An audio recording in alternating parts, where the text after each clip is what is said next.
What you are about to hear may be frightening to younger viewers, so please be advised and use caution if sharing or recommending to those who are easily frightened.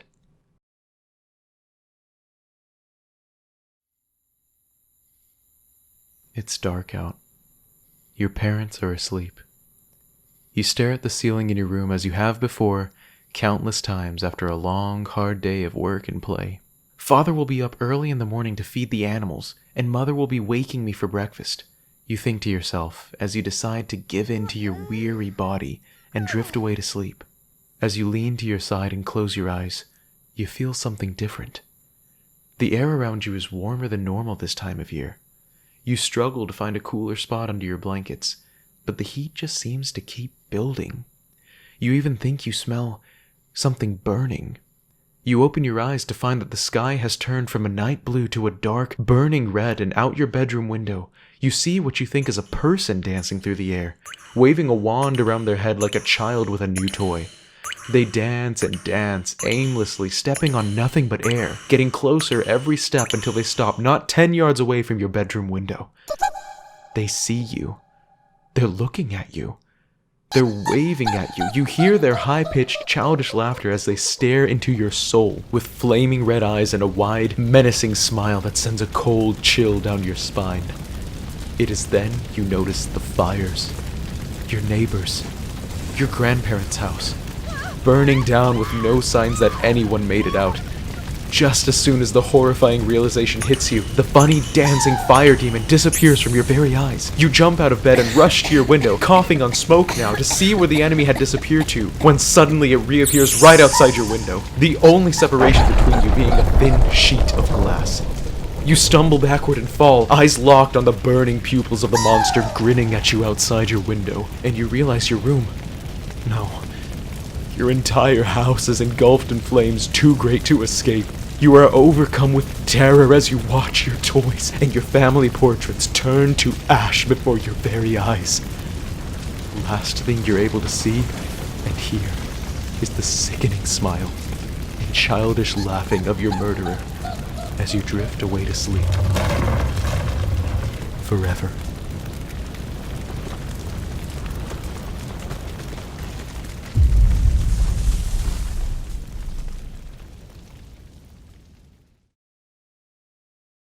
To the east of Death Mountain lies a low valley known as the Shadow Pass, home to lush forestry, wildlife, and some minor enemies. But up the side of the volcanic mountain, between the two locations, not quite high enough to burn your skin off due to the heat from Death Mountain, but also not low enough to be easily accessed by enemies and monsters, lies a quiet, quaint little ruins called the Shadow Hamlet Ruins. It's surrounded by giant, protective rocks and a good amount of trees. There is grass growing vibrantly among the ruins as well. If you look to the surrounding terrain, the soil appears black and lifeless, making the green grass under Shadow Hamlet ruins stand out as rather odd. There are also trees present among the ruins where there are none otherwise.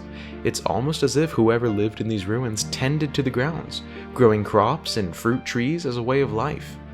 There were 3 buildings here, which, due to the positioning and size of settlement, we can only assume are mostly houses and maybe a stables or outdoor storage house. Besides the one flying enemy we find at the location and a couple of fireproof lizards, there are no other living creatures in the ruins. Everything except the green, grassy ground appears to have been burnt to a crisp. And that's just the thing. The ground isn't burnt. If this burning was a case of a lava eruption from the volcano, the ground should look black and charred, the same as the surrounding terrain, not green and luscious. No, the way the structures and trees are still standing appears to be the work of a fire, not lava.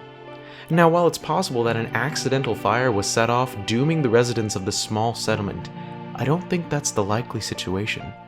When we consider the flying enemy that's present, dancing around among the ruins, we begin to see that it's of no coincidence at all. So The Legend of Zelda has monsters. I mean lots of monsters. For more than 3 decades now, we've been playing these games and getting to know the enemies and monsters that repeatedly make appearances throughout the series. One of these monsters that has been there since the very start is the Wizzrobe. These oddly behaving, robe-wearing, magic-wielding monsters are present in nearly every Zelda game to date, including the most recent title we know as Breath of the Wild. For over 2 years now, I've thought of these enemies in the game as simply another kind of annoying monster to defeat in order to progress through the game. But when I stumbled upon the mysteriously hidden Shadow Hamlet ruins, I began to think differently. Something about seeing this fire magic wielding enemy dancing around the charred remains of what used to be a small, peaceful village seemed off to me. It seemed murderous. Let's look at this a bit closer and theorize on what could have happened to these settlers. Wizzrobes are voluntarily a part of Ganon's army. How do I know that? Well, of course it hasn't been confirmed, but thinking logically about it, it's the only thing that makes sense to me.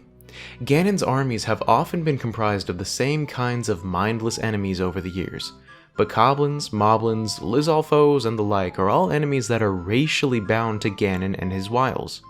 Now what I mean by that is, it seems like the only appearances of these enemy races is when they are enemies to Link and Zelda, and therefore we can conclude that these enemy races are either eternally cursed to follow Ganon, manipulated into it, or created entirely to follow Ganon, kind of like the Urukai from the Middle-earth universe. However, Wizzrobes are seen to be different races throughout the different games they're featured in. In Wind Waker, they're bird-like, almost as if a part of the Rito tribe. In Majora's Mask and the original Legend of Zelda game, they appear to be humanoid with long, witch-like fingernails and noses. And in Breath of the Wild, the art we can see in the book Creating a Champion reveals that under the robes, they're also human-ish. This tied with the fact that they're actually intelligent beings, being able to knowledgeably wield magic and use it for advanced tactics against Link, and being shown to dance around playfully when not in combat and even smile and wave at Link when they see him communicably, leads me to believe that they are not bound to Ganon, but rather are powerful magic-wielding beings from all sorts of different races that choose to side with Ganon for whatever promise of dark power he offers. I mean, look at their smiles. It looks to me like they enjoy what they do. Knowing this, does it make much sense to give Wizzrobes the same job as Bokoblins, whose only real purpose is to run around aimlessly and make a presence due to overwhelming numbers? Bokoblins and Moblins don't have any real task, they simply guard locations or roam about seeking food. Because let's face it, when you save random civilians from these monsters, they're probably just after a good bite to eat or something. It's entirely possible that Wizzrobes, being intelligent creatures, would be given a different task, one that involves clearing out harder to reach human settlements, or more fortified ones. Why is it we always seem to find Wizzrobes dancing about in ruins? Could it be that they are the ones who destroyed whoever lived there initially, creating the ruins by Ganon's request? Now bringing this back to the Shadow Hamlet ruins, I believe that a small family decided to live there to escape from the dangers below. This must have been after the Calamity Ganon unleashed his attack on Hyrule, as we see the ground around the settlement is burnt and destroyed, meaning the volcano had probably begun acting up. And they moved to a very hard to reach location off of the ground level, meaning there were probably monsters lurking the fields of Hyrule below. But for whatever reason it was, a small family had moved here to hide away from the horrors below and have a peaceful life farming for themselves. One day, Ganon's forces caught wind of where they were living, and a Meteor Wizzrobe was dispatched to destroy them. Since the Wizzrobe is still dancing around the ruins, who knows how long it's been there? Who knows if this event only took place just recently? What if Link could have saved them if he had only arrived sooner? We'll never know for sure, and the mysterious family's ruins will forever scar Death Mountain. This is, of course, just a theory, but what did you think? Did this Wizzrobe burn the innocent family living in Shadow Hamlet, or something else? Hey guys, MaskedNintendoBandit here, and thanks so much for watching the video. Please leave a like if you enjoyed watching and want to see more like this, and subscribe if you haven't already for much more top-notch Zelda content to come. Thank you once again to all my Patreon supporters. I love you guys so much. If you're interested in supporting the channel, please feel free to check the link in the description below to check out the different support tiers or to join our growing Discord server. That's all I've got for you, so without further ado, have a great rest of your day. Peace!